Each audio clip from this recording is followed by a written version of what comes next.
Gulliver's Travels, Chapter 1, Shipwrecked.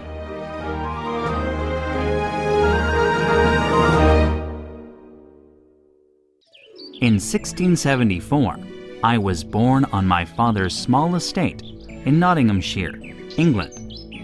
"What a fine, strong boy," said my father.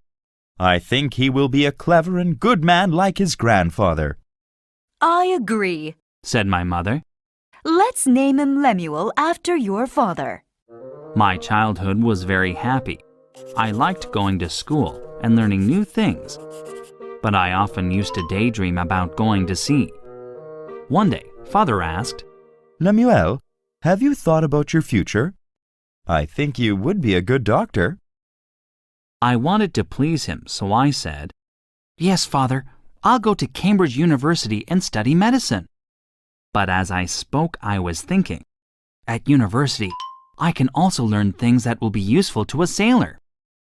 After several years of study, I became a doctor. Not long after, I asked my sweetheart, Mary, to marry me. "Lemuel," she replied. "I would be very happy to marry you." Before long, we had children, a boy and a girl. They gave us great joy. I enjoyed being a doctor for the first few years, but then I became bored, and ideas of travel filled my mind.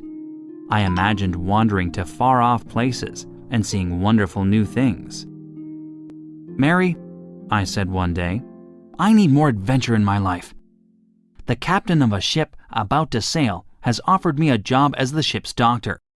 "Oh dear," Mary replied.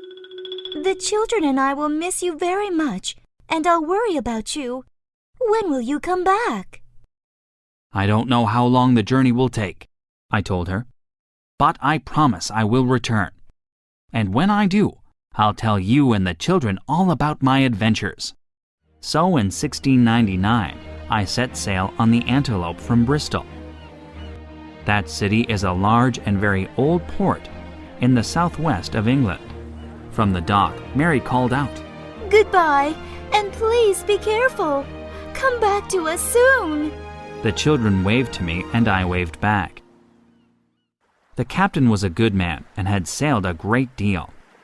"Welcome aboard, Dr. Gulliver," he said.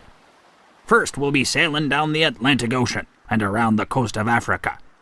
Then we'll sail through the Indian Ocean to the South Seas." Our journey went well until one morning, somewhere near Tasmania, in the South Pacific Ocean. "I don't like the look of those clouds," the captain said. "I think a storm is coming." Within an hour, a violent storm began.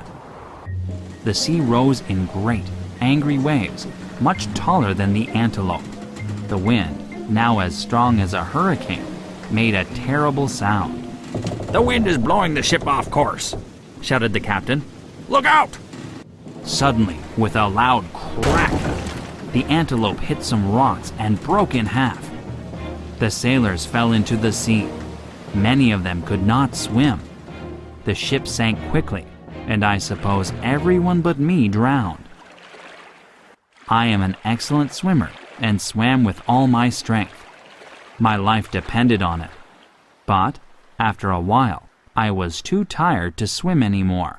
Just as I was thinking, "I'm going to die too!" my feet touched the ocean floor.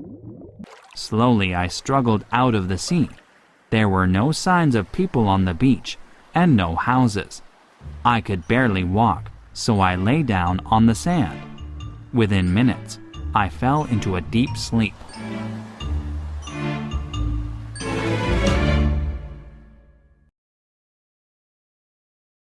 He was about as big as my thumb, no more than 15 centimeters tall. In his hands, he held a bow and arrows. I felt many more.